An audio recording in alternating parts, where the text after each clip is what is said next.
The Black Sea. It has been a source of amazement, awe, and mystery from the very beginnings of recorded time. Some experts theorize that the infilling of the Black Sea, which began when the Ice Age ended, was actually the flooding mentioned in the Bible during the time of Noah. Other scientists take into consideration ancient Greek historical recollections of global-scale flooding. Then, as it was written on ancient Greek papyrus scrolls, the Black Sea seemed to swell ever higher with each passing year. Those ancient scribes reported how this rapid ocean's rising occurred during the reigns of several prominent Greek kings. One of them, Dardanus, after whom the region's Dardanelles Strait was named, and another, Cecrops, were both mentioned in passages penned by Plato. He concluded that these kings were alive to witness the world's oceans rising to consume much of Greece, creating some now submerged offshore islands. A few generations later, by the end of the Bronze Age, Jason the Explorer, who claimed to have sailed the entire length of the Black Sea, had differing accounts of what was seen over their pitching decks. Furthermore, elaborate myths and fanciful fables, along with colorful sailors' lore of what dangers lie beneath the surface of the Black Sea, have always abounded. Teams of modern-day scientists from the Ukraine, Russia, Bulgaria, England, and America are sorting out the amazing truth. Supposition and first-person reports of significant discoveries seemingly exist side by side. Mystery swirls about the history of the Black Sea, a vortex of uncertainty throughout every century onward from prehistory to today. All of the newest evidence and developments, all centering around the baffling, unfathomable origins of this eternally changing body of water, the enigma that is the Black Sea, are only now being brought to light here in this documentary.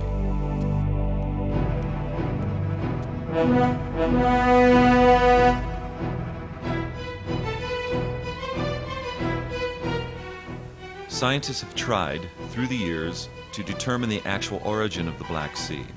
They hypothesize that meltwater from the end of the Ice Age likely raised sea levels by a few hundred meters. This caused the seawater to gradually rise, flooding in to form a river valley, then pouring out inland as a freshwater lake. Not surprisingly, there is evidence of some long-lost civilizations on the now submerged shoreline of the old Black Sea. Some other sites are occasionally visible at low tide conditions below the surface near the breakwater. And what about the unusual, often poisonous, chemical reactions and strange otherworldly physical properties of the Black Sea? Do they exist today merely to give us an indication of the Ice Age environment? These and other issues will be explored here, perhaps to discover if the scientists who called it the northern cradle of civilization are really onto something. Modern-day researchers in Russia call the old Black Sea shoreline, 100 meters underwater, the Cimmerian shoreline. It used to be the water's edge of that vast inland lake during the Ice Age, and there is ample evidence that the entire shoreline became suddenly submerged, completely sunken underwater rather rapidly, astonishingly, within perhaps just 30 years. On our 1983 expeditions, we were astonished, not only us, our Russian colleagues, because the dunes that we could see in the reflection profiles were absolutely pristine. There was no evidence of any sculpting, any washing, any eroding, any beveling of the dunes. So a sand dune exposed to the washing of waves and surf as it would gradually drown by a slow transgressing sea would no longer be there, or it'd be heavily eroded. The amazing thing is the Black Sea coastal dunes are as pristine as they were the day before the flood.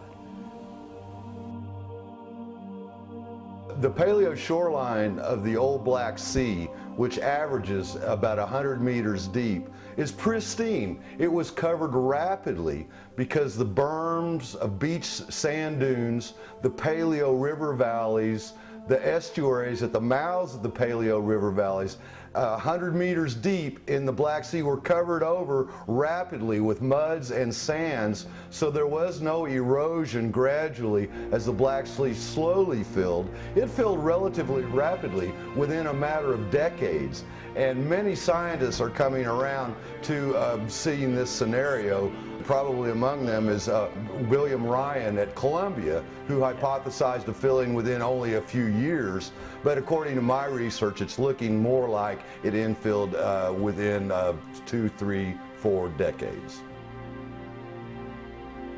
The evidence that the old Black Sea infilled rapidly is the simultaneous appearance of marine sediments on top of lake bed sediments everywhere across its submerged margins. And we dated the first shells, the first marine shells to colonize that new underwater world. And to our astonishment, the dates from carbon-14 measurements were identical of all the shells that sat on that horizon in all the cores along the transect. Several years ago, in the process of laying an oil pipeline across the Black Sea to Turkey, Russian scientists simultaneously conducted a detailed survey map. On it, they reported that the same type of shells were found along the Caucasus margins. Additionally, they noted the presence of sand dune fields in the area. French teams have also mapped these strange sand dunes stretching all the way down from the Armenian outer shelf to beyond, under the Bulgarian Ridge. After the flood, after the global ocean reconnected with the Mediterranean, the Black Sea became saltier and saltier and saltier. Within a very short time, 10, 20, 50, 100 years, a few hundred years. The marine shells, the marine clams and mussels could all inhabit the Black Sea seabed. And they completely replaced the freshwater shells. We can look today, and with reflection profiling in the Bosphorus Straits, image what we call bedrock, the old hard bedrock, at a depth of about 75 meters. But this bedrock itself was eroded by the waters coming through the strait when it broke open the gateway. Now, some have hypothesized, such as William Ryan, that around 5000 BC it broke through and poured in rapidly over a ledge like 50 Niagara Falls. However, the debris that we see at the north end of the Bosporus, where the Bosporus enters the Black Sea currently, we see modest-sized boulders, pebbles, cobbles with mud over such. So this suggests a gradual infill, a gradual overflow as the world ocean gradually rose. So that's what we're looking at. We're looking at a matter of a meter or two per year with no precipitous drop-off like that Niagara Falls, but a gradual rising and connecting with the old Black Sea, and then gradual subsequent infilling until the Black Sea approximated its current shoreline level several centuries later. So the breakthrough spewed out this debris, and then when that flood ended and the waters rapidly rose, the Mediterranean water continued to flow into the Black Sea, as it does today. Because it's salty, it's heavier, it sort of falls into the Black Sea under the Black Sea pressure outflow, and that has put a cover, a blanket over this old fan, and actually put mud waves. You can see migrating mud waves that represent that. In fact, that's this map up here is those stripes. Those are the mud waves that sit on top of this old this debris fan. When the huge amount of water poured to the Black Sea basin, it broke the isostatic balance of the Earth's crust in this area, and isostasy had to restore this balance. But the way it was been restored was depending on physical properties of the Earth's crust at every specific area. Where it was more flexible, it just distorted. But where it wasn't flexible, but there was rock monoliths like limestone monoliths in the area of modern Yalta, it cannot be just distorted flexibly and broke and cause the block faults, which we can see around. So we see that it was different way in different areas of the modern Black Sea shore. survey that was carried out by the French scientist Gilles Lercalet invited me aboard. Reflection profiling back and forth across the Romanian shelf, a little bit up on the Ukraine shelf, found out in the outer shelf some faults where the seafloor had been modestly offset down, down, down the further you go seaward. The faults that we mapped were in the range of a fraction of a meter to a few meters of offset, and they clearly offset the old terrestrial terrain, but they offset the seafloor by a less magnitude. So we would infer that they have been somewhat continuously active or intermittently active since the flooding. After the huge amounts of water poured to the Black Sea basin from the ocean, the weight of all this amount of the water changed the isostatic balance of the Earth's crust. And so the basin had to distort as a result. And in the places where this distortion was soft, it just going down softly. But when there was a monolith blocks like Crimean Mountains limestone monoliths, it's actually broken and made the great flock fault that we can observe at the southern coast of Crimea, like area of Yalta. When the water of the world ocean infilled and poured over the Bosporus Strait, all that volume, all that mass of water pushed down on the crust at the bottom of the Black Sea. So it pushed down and there became vertical block faulting as a result.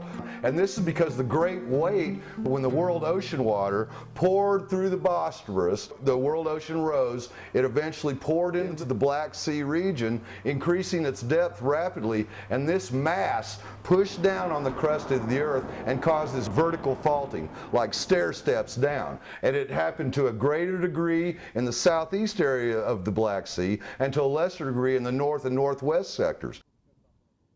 The main effect of the filling in the Black Sea basin with salted water of the world ocean is a killing of the waste vegetation of this area, which produced a lot of hydrogen sulfide. And Black Sea basin is filled with hydrogen sulfide by now. It's still turned metal into the black, which is the reason the sea is called black.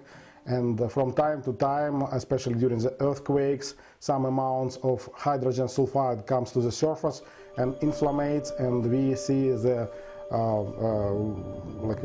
and sometimes people can observe very interesting effect of the flaming of the sea.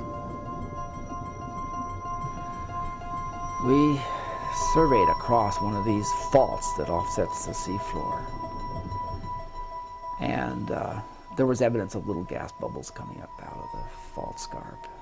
Nikolai Panin told me that in the 1920s there had been an earthquake offshore, and the whole sky at night offshore had lit up red, and the fishing fleet never returned. And that the shaking of the ground must have released vast amounts of methane, which then caught fire in somebody's smokestack, and the sea surface ignited. Many scientists claim that the immense inland lake known as the Old Black Sea was brought into contact with the then rising world ocean around 6000 BC, according to carbon-14 dating of submerged organic material. However, many other scientists now believe that carbon-14 dating results are less reliable when dealing with water-drenched samples from that far back into antiquity. Well, carbon dating method in general is quite questionable. Even Libya, who got the Nobel Prize for it, understands that 2000 years is a maximum for its application without too much presuppositions, and involves presupposition, and the major presupposition it has is that amount of carbon-14 and carbon-12 was always the same in our atmosphere, but we know that they are not in balance even by now, and in former times this disbalance was even bigger, so I would be very careful with the carbon dating data. If there was much more volcanism back in the time of, say, the Exodus, when Santorini exploded, and Mount Etna was going off as well from historical records. So the carbon dioxide from all these volcanics going on at those times would have greatly diluted the amount of carbon-14 in the atmosphere by the carbon-12, which is in the carbon dioxide, which is within the gases which are emitted from these volcanoes, which are documented to have been going off around 1500 BC and earlier. So with the rampant volcanism, also mentioned from ancient Turkish literature as the volcanics going off in the Caucasus Mountain of the northern Turkey region at the time of Sargon the great Assyrian king at around 2000 BC. Legend about him says rampant volcanics in Turkey as well. So Santorini, Etna, Turkey, all these volcanics going off. That diluted the carbon-14 in the atmosphere. Therefore, the results we get from that time frame are greatly exaggerated. The ancient Thracians lived on the western shore of the Black Sea, where Bulgaria is today. Nowadays, submerged offshore, you can find Bronze Age ruins and artifacts, and some pieces which indicate that there were people who lived at this site even earlier, during the Ice Age. Evidence that proves the existence of a massive inland lake, one whose shoreline is now about 100 meters beneath the water's surface. Като първи наш обект за изследване беше палеодолината на река Провадийска. Regarding the river called Pravadishka, it is a river that feeds the Black Sea, presumed to be about 60 kilometers from the ancient shoreline, and it has a depth of 90 to 120 meters from the old shoreline to the current one after the post-Ice Age flooding. It was once a very beautiful river system, and it's likely that ancient people lived along the banks of the old river. We have found traces of an ancient village, now submerged there, and in this respect the Noah's plate that we are going to show you now was discovered from there at the depth of about 100 meters. It seems the environment and the beauty of the nature near the river were very special to the people who lived there.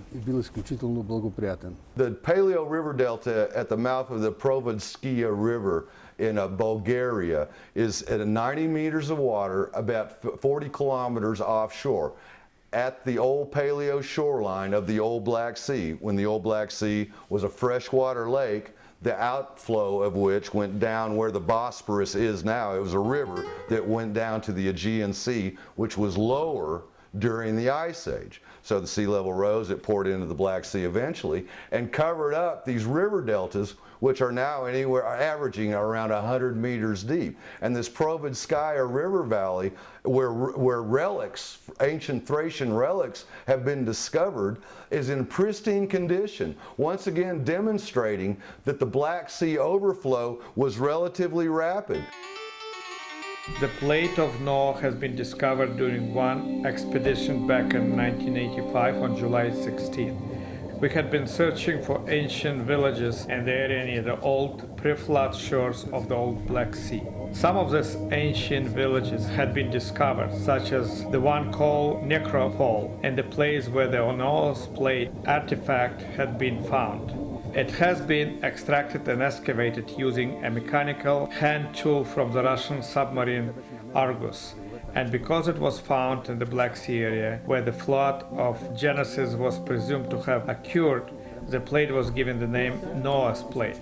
It is formed very elegantly and symmetrically of sandstone. We must presume that the plate was made by the ancient inhabitants who dwelled in the area. Bob Ballard's extraordinary expedition off Sinope and his widely acclaimed discovery of evidence of human habitation at depths of 90 and more meters below today's level has raised lots of fascinating questions. When we first heard the news, we said, all right, that's it. Clearly it was a Black Sea flood burying these old settlements. Now, Fred Hebert, an archaeologist who sampled the sediments, told me personally that there are high levels of acids and so in those soils that suggest the presence of corrals with animals in them because of and high urine contents. Herodotus said the Sumerians or the Cimmerians lived all along the northern shore of the Black Sea. He said that entire region was settled by the Cimmerians. And remember too that the old Paleo shoreline is called the Cimmerian shoreline by the Russian geologists. So they at least indirectly or subconsciously are thinking that yes, that was the old Black Sea, a freshwater lake, when the Cimmerians were living there, as Herodotus said such. So here we have an interesting contradiction within the mainstream scientific thought process that the Ice Age actually ended millennia before the Cimmerians existed, whereas they seem to also realize that the Black Sea may have been filled much later than a lot of people think. And this, in fact, is evidence with Bronze Age sites, evidence of Bronze Age sites on this Paleo shoreline. Now, one of the astonishing things we find in the Black Sea are old Bronze Age harbors. They're pilings deep beneath today's sea surface at depths much deeper than the harbors of the similar age in the Aegean Sea or the Mediterranean Sea.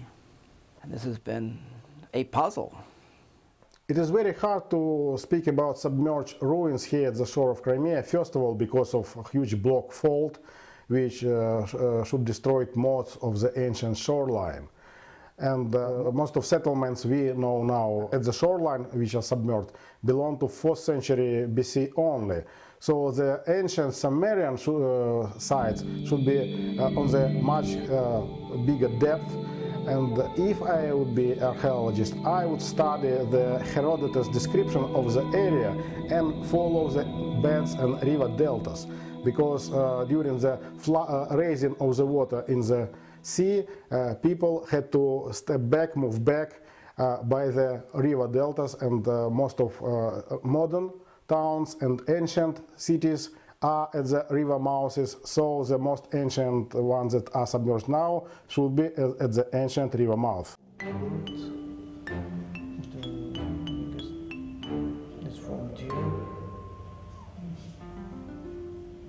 Certainly in the Ice Age, people were using bones, they were using ivory, they were using them as spears, they were using them to hold their clothes together. They were also using them as ornaments, as decorations, as jewellery, and as fairly sophisticated things. Mammoth bones were also used, for example, to hold together skins on the outside of people's dwellings at some point. So there was an extensive tool use of Ice Age animals, their bones, their antlers, their tusks at that time.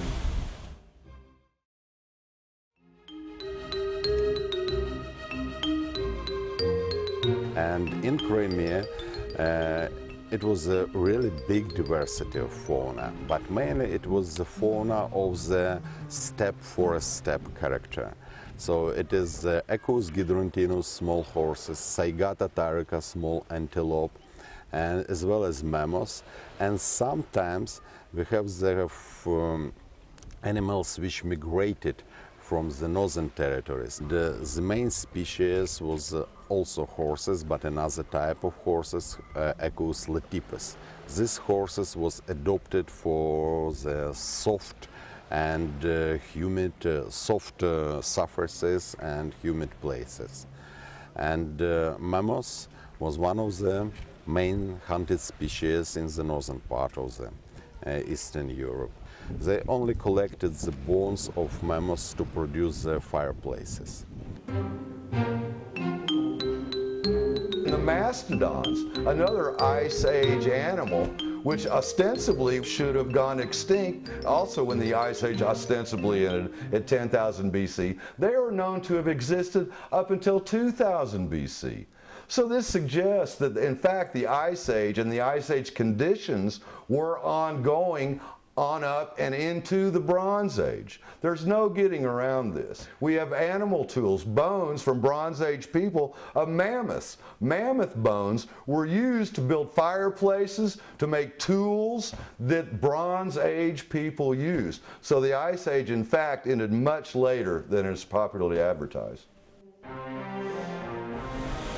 We know two types of elephants today, the Asian and the African elephants, but of course they're just the end of a long lineage of about 30 different species, perhaps the most charismatic of which were the mammoths and the mastodons, huge beasts, and maybe sort of certainly up to about 4 or 5 meters at the shoulder and covered with immense strands of hair. And of course we know a lot about these animals because their bones, their skin, their hair has remained intact in some of the sort of perma-ice in which they lived. Indeed, mammoths probably existed until historical times, with the last populations dying out in islands off Siberia and Russia about 4,000 years ago. So around the Black Sea during the Ice Age, there was 3 to 4 times the amount of rain there is today. Rather than arid steppes with little vegetation and few trees, it was rich pasture lands, thick, dense primeval forests.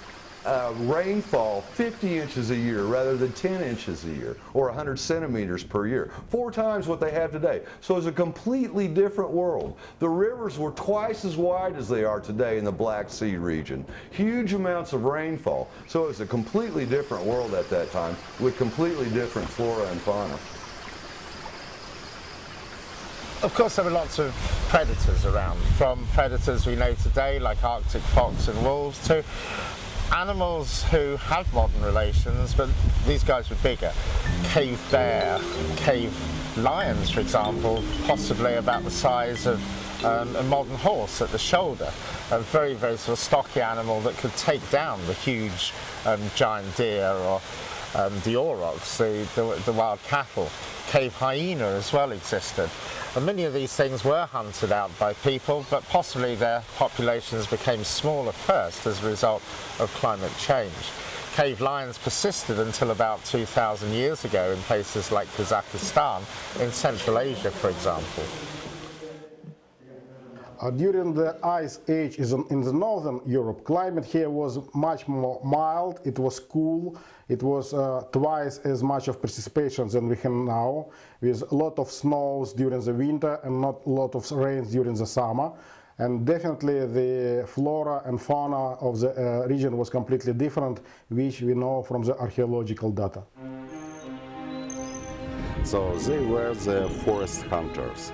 So as usual, the dwellings was, first of all, they made the pit and then some kind of construction on the pit. How big was the construction above the pit, nobody's know, but we have some traces of the sticks around the pit, and it means it was the structure, I know, which have the present day analogy of chum, in Chukotka style, or Eskimo, or wigwam of the Northern American Indians, a forest kind of wigwam, and usually they have the hearth, fireplace in the middle, and sometimes in one case at least we find the burial in it. The world that consists of animals, these are the horses, and it is known that it was the Cimmerians that learned to ride horses. You can see the armor, and it shows us that it was the warrior ancestor. The advanced tooling of the ancient Thracians, the Scythians, and the Cimmerians, ornaments and jewelry have been found with fantastic precision. The tooling skills were spectacular. And also, people have heard of the Antikythera device, which was made out of brass with 50 to 70 gears in it, finely toothed gears working interconnectedly. Their tooling capabilities were spectacular, as witnessed with the jewelry and whatnot, which have been discovered with these ancient Thracians. They had much wherewithal from the tooling skill. Well, geometric patterns of long bone tools usually is connected with Gorodtsovskaya culture in the mid-Don. They've never been in Crimea, but they have very impressive bone technologies.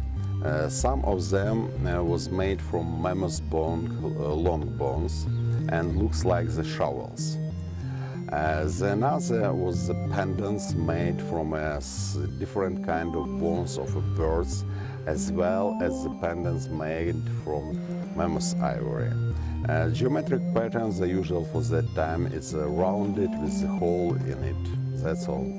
So they use it like a necklace, something like this. Very rare are founds of jewelry in this in burial mounds, but it was sometimes silver plates, silver spirals, medallions, amulets, maybe, we don't know, with the rings and crosses on it.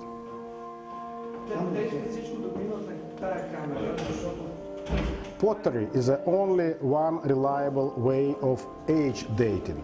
All the rest, like tools, usage of the metal or flint, it is a cultural issue, and at the same time different cultures can live in one area. Like today in Australia you can find the nuclear missiles and aborigines with the flint tools at the same time. And definitely in area where there is no sources of copper tools are much more expensive. That is why people are more careful with them, and most of sites which are found here doesn't have metal. There are hundreds sites here with flint tools and only a dozen with copper tools. This is a huge problem for archaeologists who follow traditional progress idea that everyone who was older use only flint tools, everyone who are younger, all cultures that younger use metal tools. But all the sites could belong to the same period. It's just sites of more prosper and more poor people. That is why they had different tools. The most surprised find of our excavations was a bronze axe. For catacomb culture, on a 2,000 burial mounds, barrels, was just 4 bronze axes, and one of them is in our university museum. We found ancient copper mines near town Popasna. It's 30 kilometers far from Kurgan we were today, and there were different type of mines. They collected copper ore, and they work with it and made tools, bronze tools. All style of Kurgan is a stair style, when we can see that the bricks have a stair construction. In 19th century, this stairs called Egyptian arches.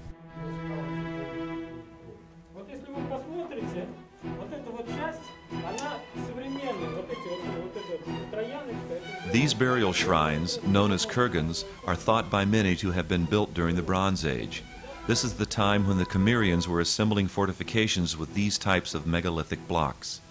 The Mycenaeans of Greece, circa 2000 BC, were building citadels with sculpted megalithic blocks. It's obvious to see that the climate there was much different than it is today.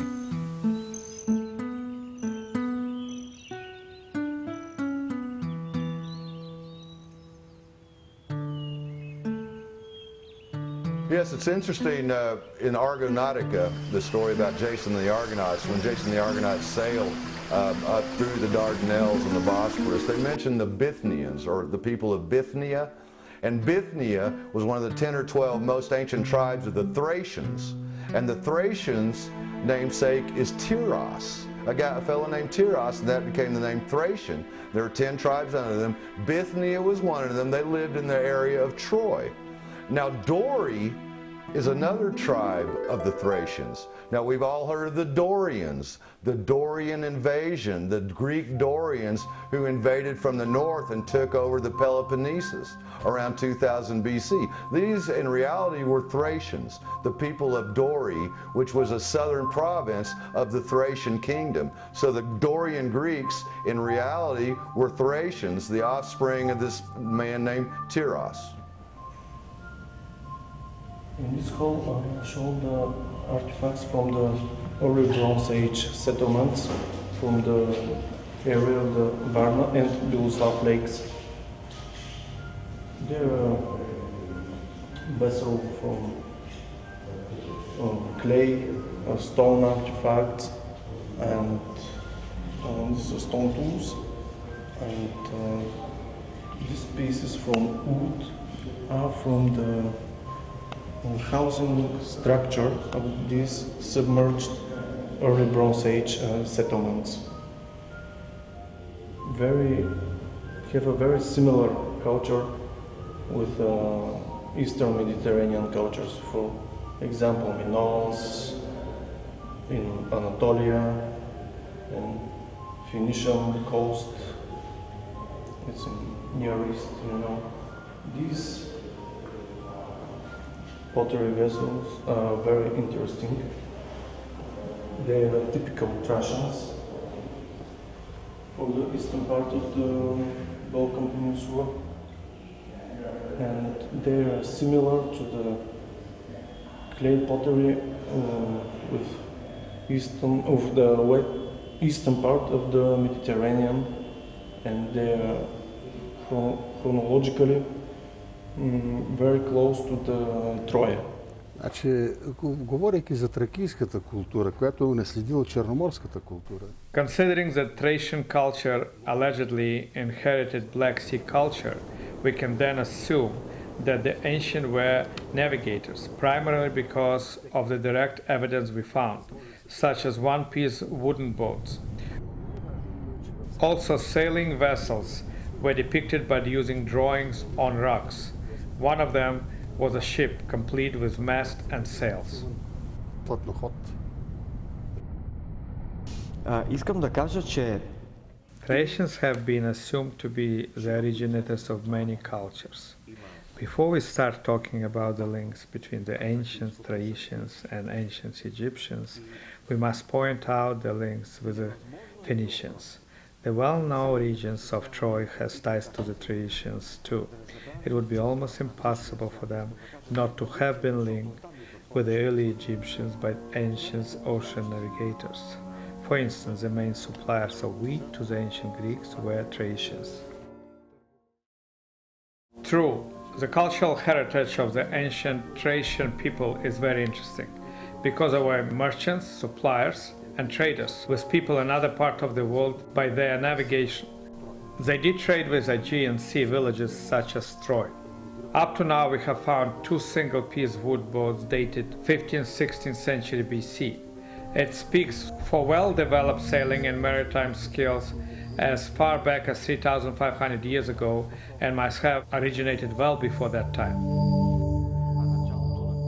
All this evidence and proof can point out attention to give us circumstantial, indirect evidence for the ways that ancient nation has contact with other nations. Somehow, some way, these people made contact with other cultures, probably by sea.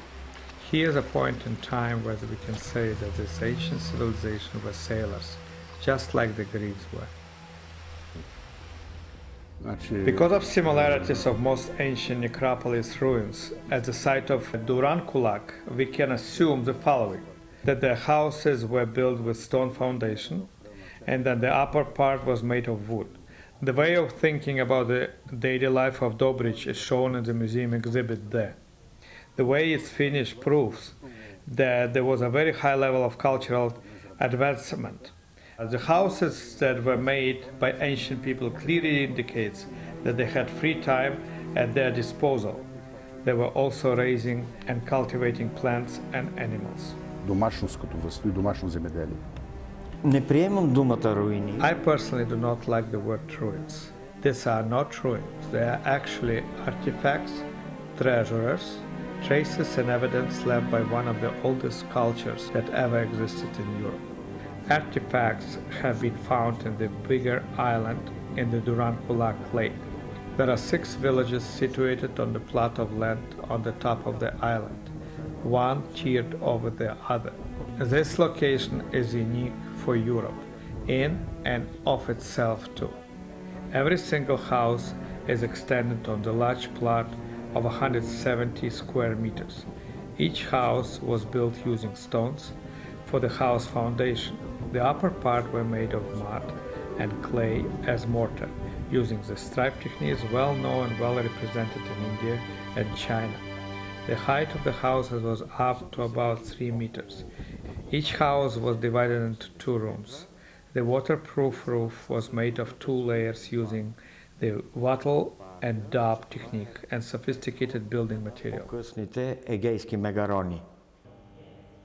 Значи, счита се, че металите, от които са направени тези великолепни украшения от тракийско време, са били добивани на места. We consider that the metal which was manufactured for and into ornaments such as jewelry was gold, and that the ancients were digging it, penning or mining the gold in the area that currently called the Rhodope mountain.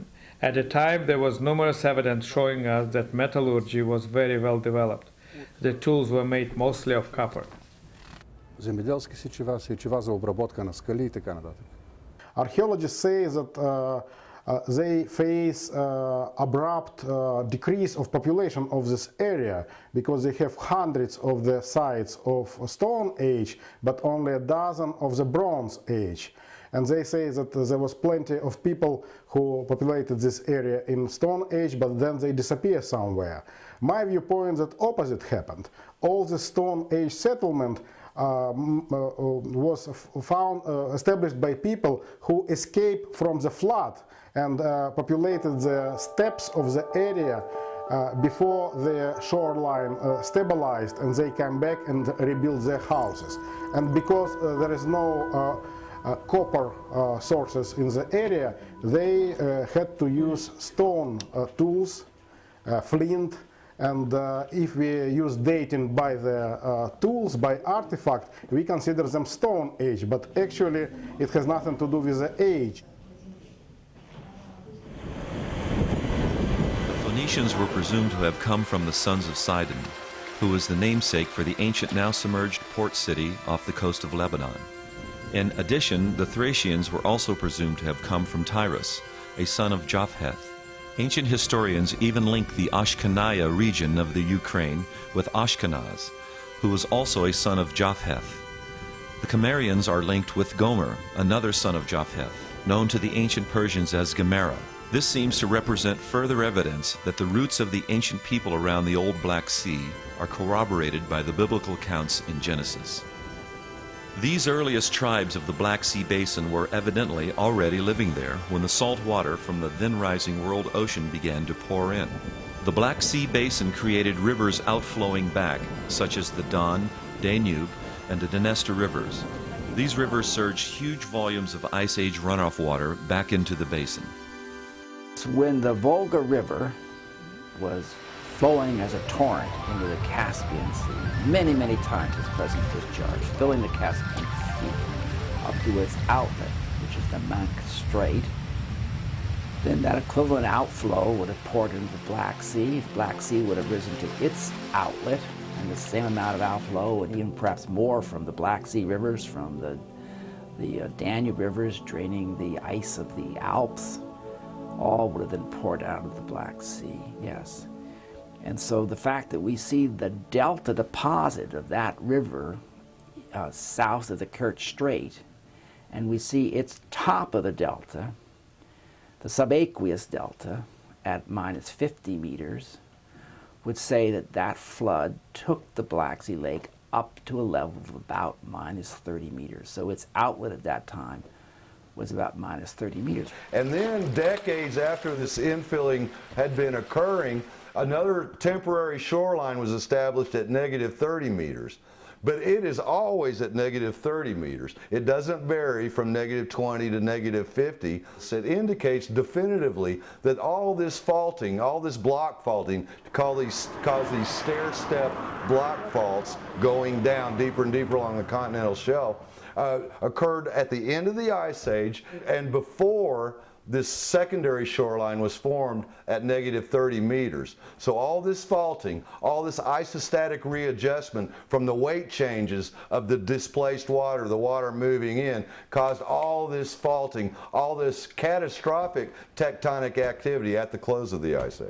Now, the argument's a little complicated, but when the ice caps melted in the global oceans and they shrank, the weight of the ice caused the land that the ice caps sat on to rebound. We see this dramatically in Scandinavia.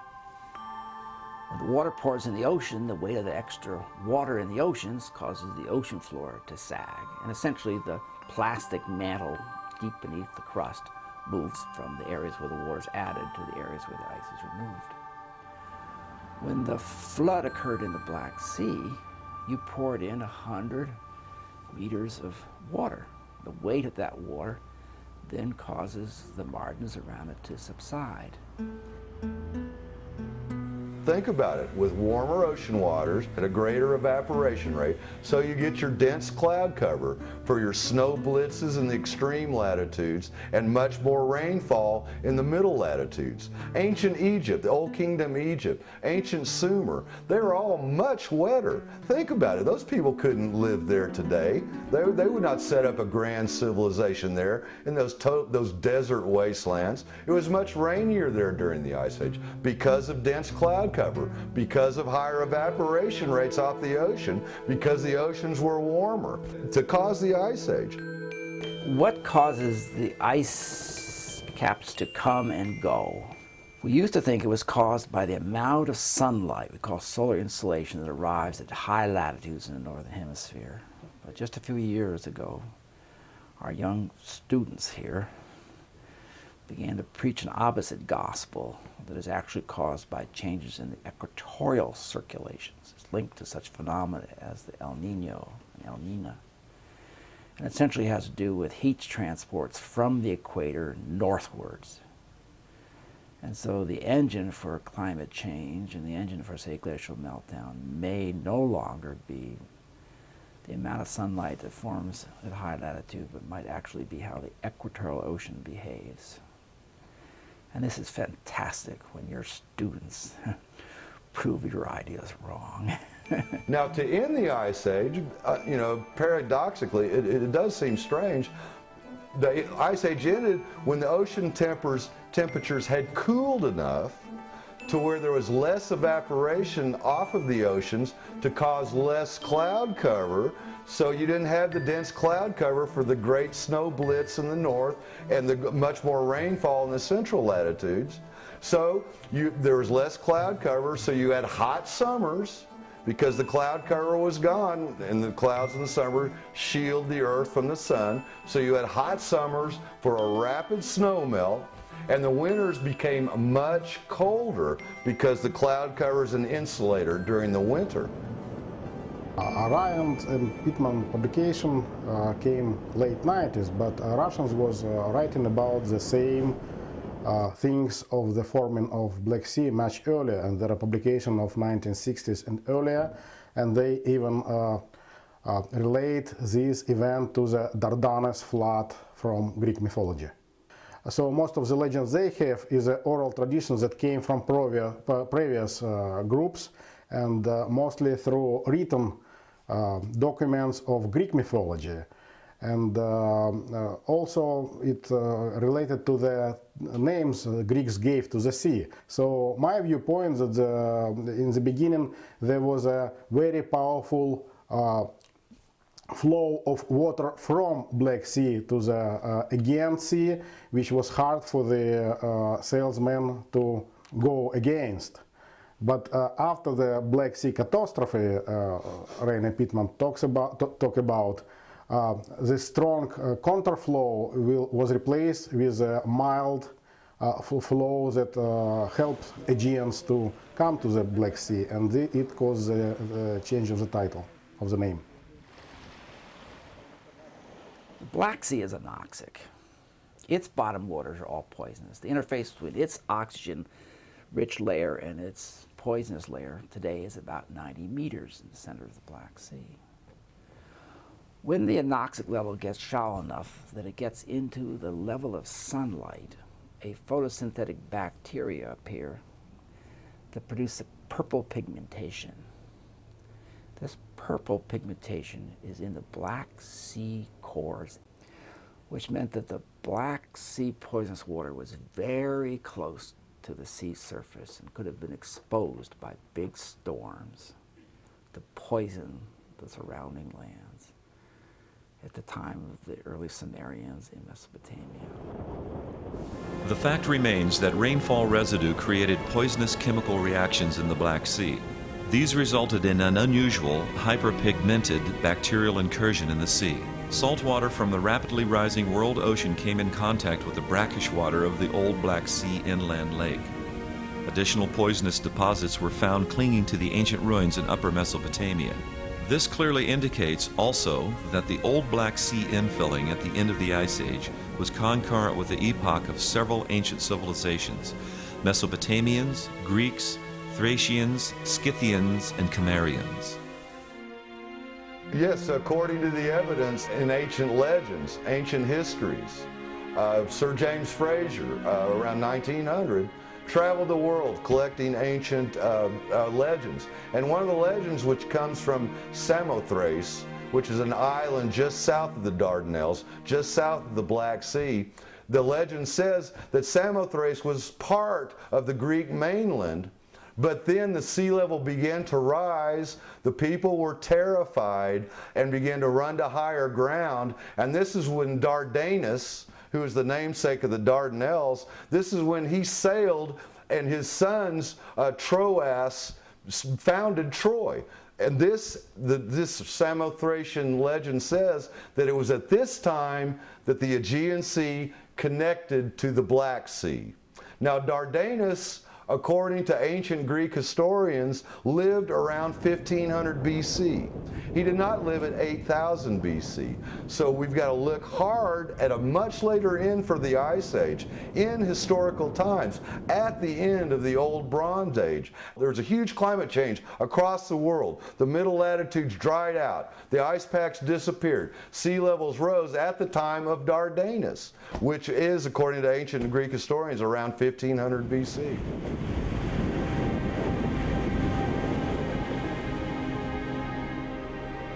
Controversy swirls today around the Black Sea's ancient history and the reality of the flood. The flood is a hypothesis. It's a working hypothesis. We think it best explains the bulk, all the observations. But it's a hypothesis. It could be nullified tomorrow. So controversy has been extremely good for science and good for the Black Sea, and I relish controversy because it stimulates new thinking. Controversy stimulates thinking out, what we call out of the box. Well, certainly our model was out of the box. If someday some new evidence appears that nullifies the hypothesis, I'll sort of say, well, okay, I can sleep better now. And that's just great because we've learned something.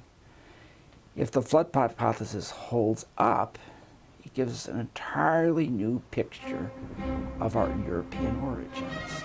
This is a new picture of the appearance of farming in Europe and where it came from and why it spread so far in Europe. It would seem that this entire region, in fact, the second cradle of civilization, was just north of ancient Mesopotamia. The old Black Sea region was born immediately after the Ice Age, when it rained a lot more, back when ancient humans built structures of sculpted and fitted megalithic blocks, using wood timbers from the lush forest of the area. The post-Ice Age Black Sea region saw those ancient tribes smelting copper, gold, and silver, crafting fabulous works of art with their highly sophisticated tooling abilities. And all of this was before the great post-Ice Age sea level rise. It was back at the time of the ancient Greek kings, as mentioned by Plato himself, in his book Timaeus and Critias, when much of Greece, according to Plato, was submerged into the sea, when King Dardanus, whose namesake the Dardanelles Strait, now the waterway connecting the world ocean and the Black Sea, was settling his villagers in a countryside facing a new coastline, one which now holds mysteries of its own as it lies underwater, a long way out, 100 meters below the sea.